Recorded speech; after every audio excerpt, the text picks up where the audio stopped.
This is Jim Bratton Podcast, Business Edition. In-depth conversations with entrepreneurs and business owners. Now, here's Jim. Hi, this is Jim Bratton, and we're recording from studio at Marmum. Today we're going to talk to Hunter Simmons. Hunter is an attorney, and I'm going to let you tell some of your own background. Number one, where'd you grow up? Where'd you go to school? How'd you happen to become an attorney? It's funny that we're talking about criminal defense on Memorial Day 2024. You're right. Beautiful Galveston. I might mention that is your specialty now. Yeah. Thank you, Jim, for the hospitality. Yeah. Thank you. I love seeing you and Mary all the time. And I love Galveston, so I really appreciate you doing that. I grew up in Ballinger, Texas, which is near Abilene, Texas. 3 traffic lights. Yeah, got it. And Dad was the dentist, Mom was the guidance counselor. Basically, I didn't get away with anything in our small town. Of course you did. So I was a reprobate. Didn't think the rules applied to me, which really helps me in what I do now, which is really empathize with my clients who are accused of crimes. All right, so you were semi-bad boy? Semi-bad. You could probably drop the semi. Yeah. All right. Near Abilene. Sure. And then, okay, school. How'd you happen to choose school? And did you go into school with the idea you were going to be an attorney? Gotcha. That's a good question. The first time I really was like, this is what I want to do, was I was in mock trial in Abilene, and this judge, we were at a mock trial tournament. In high school. I did mock trial. Okay, so you were pointed toward the whole lawyer thing. Yeah, it's an ego thing, Jim, I think. I really like hearing my own voice. Well, good. And I chance on this, by the way. But the judge was like, son, you going to go to law school? I was like a junior high school. They were giving us all their critiques around. And this old gray-haired dude that... Wait a minute, you're getting a little bit... insensitive area right there when you talk about some old gray-haired dude. Okay. Yeah. All right. Wisdom. Just for the record, Jim has gray hair. Yeah, a lot of it. Yeah. At least it's all there, though. I still have some. A little comb over in the back, but we're good. Okay. Some gray-haired old guy. I tell you all the time, Jim, just before we get off on this topic, I'm like, I don't care what color my hair is, as long as when I'm your age, I have that much hair on my head. That's a win. Thank you. Yeah. I don't know how we got into the... Yeah, I don't know. Cosmetology area here, but okay. Non sequitur. Okay. I apologize. So do a lot of editing. So, no, we're not. We're going to let this be just as it is. All right. Okay. They want to know. People want to get to know you. Yeah. And so they will. So the judge said, son, are you going to be a lawyer? I think you should be. And that was enough there. Went to UT. Yeah. The only reason why I went to UT is my best friend Zane, the top 10% rule in college. My best friend was like, look, dude, I know you want to go to A&M, but there's this quarterback at Texas named Vince Young. We should probably go there. Because he was like, we're like, well, he's a lifelong friend. And he convinced me to go to UT. When I was at UT, I did mock trial and stuff like that. Yeah.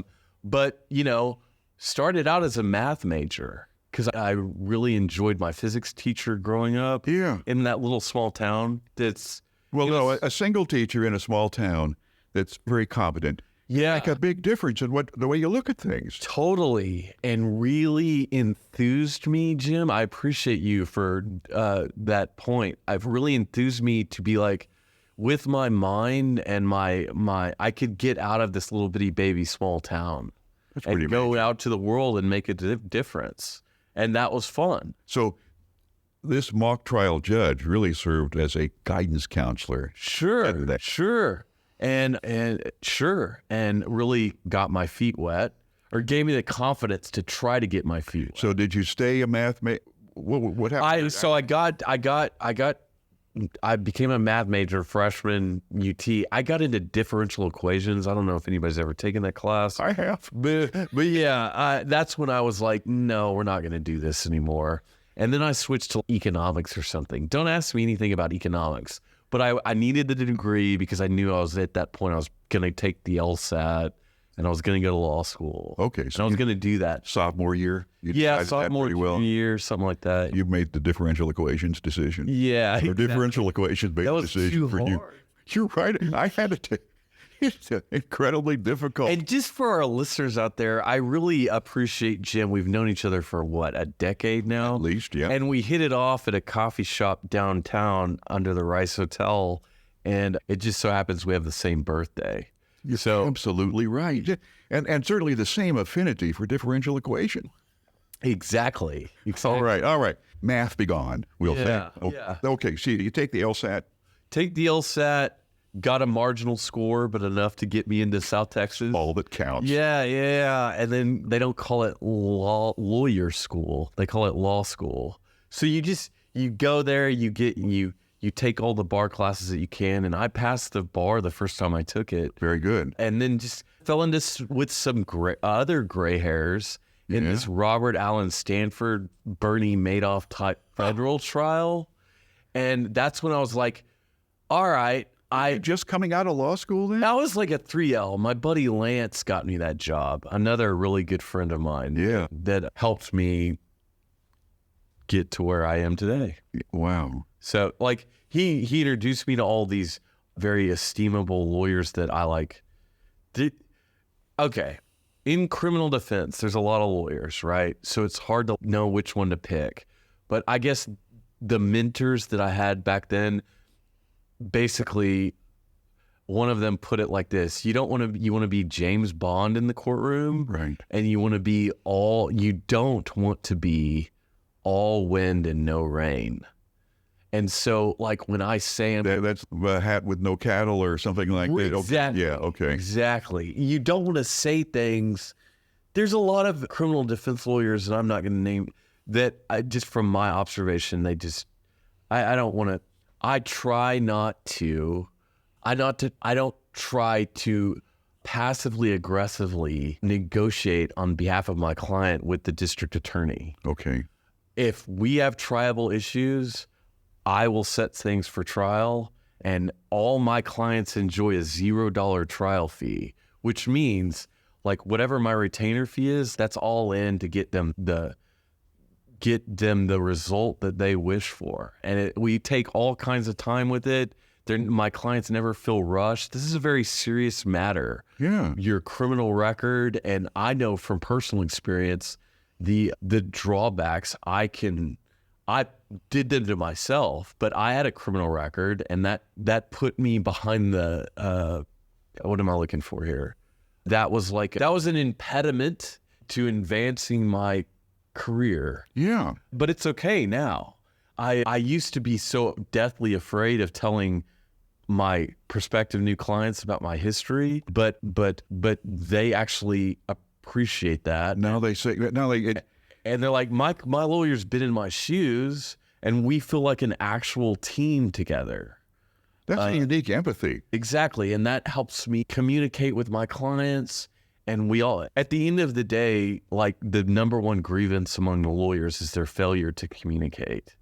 And so sometimes I haven't met deadlines and I don't have good reasons for them. But I guess what I'm trying to say is like my clients have never failed or never accused me of failing to communicate with them. Yeah. Which is cool because, these are walking referrals for me to where I could get big enough to do things like the podcast today. Yeah. And branch out in that way. But does that make sense? It does completely. Okay. No. You probably can offer them a sense of empathy and commitment that just is not found. And that's why I pointed out that it's very apropos that we're doing the podcast on Memorial Day. Because for veterans that died for our country to serve, to protect our freedoms, I completely believe that I am doing exactly what I need to do, which is be a criminal defense lawyer, a defender of the Constitution, because we live in America, and America is not a democracy, or it wasn't intended to be a democracy. It was intended to be a republic. Right. What's the difference between a democracy and a republic, right? A democracy is subject to majority whims. Right. So I take Mary out on a date, okay? I'd rather you didn't. And Jim does not like that. And Jim gets his little merry band of proletariat Galveston coffee people to be like, no, that was messed up what Hunter did. we're going to go after him. So we attack you with what? Shards of coffee cups? Yeah, exactly. Like the penalty is death. Okay? Or drastic injury. But A you Republic. get a majority together Yep. and y'all all catch me because I get scared of you with your torches and everything coming after me. And you come after me and y'all capture me and a vote is held. A vote is held. Jim says, who here, raise your hands, thinks that Hunter shouldn't be hanged? Okay. And no one raises their hands except me. I don't think you should hang me, right? But the majority, But the majority is on your side. And then so when you ask the second question, who thinks we should hang him because he took that gorgeous Mary out on a date, I understand why he did it, but that was wrong. She's married to Jim. We should hang him for that or do some sort of punishment. Hanging's a little melodramatic, but in the Wild West, that's what they did. it also served as entertainment. Yeah, I'm forgetting the name of the Republic, the Roman guy, but Draco or Draconian. Oh, Draconian, that's where it comes from. Draconian laws. Draconian laws, that comes from a Roman previous to, God, his name's escaping me, but there was also a Roman before, not Socrates, Aristotle, all those people, but there was a Roman that espoused this idea that without no law, there can be no freedom.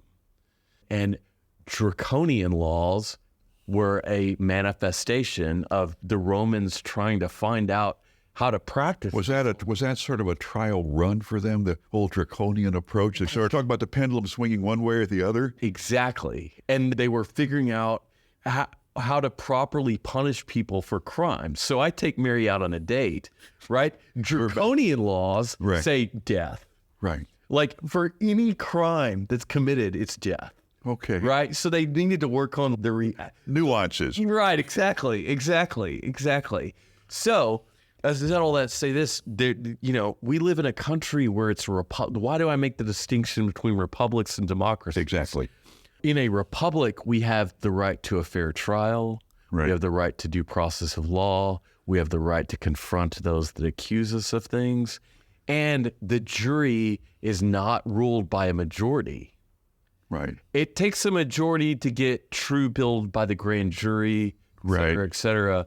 But in actual trial, to find like a client guilty of a crime, it has to be unanimous. And that's because we do not live in a democracy. And our founders knew that a democracy is not stable.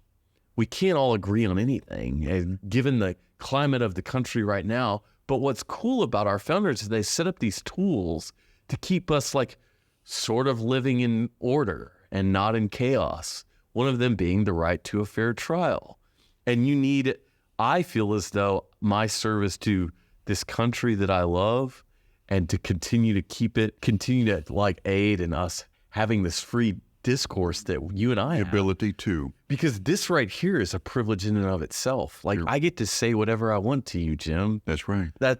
Within reason, right? And you trust me enough to bring me to your studio and us have a forthright conversation. Exactly. And that's cool. And our founders knew that. And that's why rule number 1 is freedom of speech. We need to constantly be talking to each other. But so what's it? So a republic has things in it that are not subject to majority whims. And this is one of the things that brings you into criminal defense then. Correct. And it's a contribution that you make. Correct. Because I am there my job as if I'm not defending the Constitution for my client, and I could subject myself to being an incompetent criminal defense lawyer, like opening me up to lose my bar card or something. It's not that dramatic, but I'm just saying that these rights are there, but they're not just going to be given to us. Give me a sentence to sum all this up. We're ready to wrap up this podcast. We've learned a lot. I've learned a lot, and I appreciate the discourse. I have an inkling into why you became an attorney, and what's more, why you became a defense attorney. Tell me, you've given a sentence, or give me a sentence to wrap up where you feel you fit in on all this. On that point that you just made, in terms that of the scope of things. these rights, they're not going to be given to you. At the end of the Star Spangled Banner, it says, "Home of the brave." Right. I think what that means is we've got to be brave enough to breathe life into our rights. Hunter Simmons, thank you so much for this conversation. We'll have more. Yeah. There's lots of questions to be answered, lots of specific items to be covered. Thank you very much for your time. Looking forward to it, Jim. Thank you for the opportunity. This has been Jim Bratton Podcast, Business Edition. Contemporary business conversations. A Jim Bratton production. I'm Sierra Safel.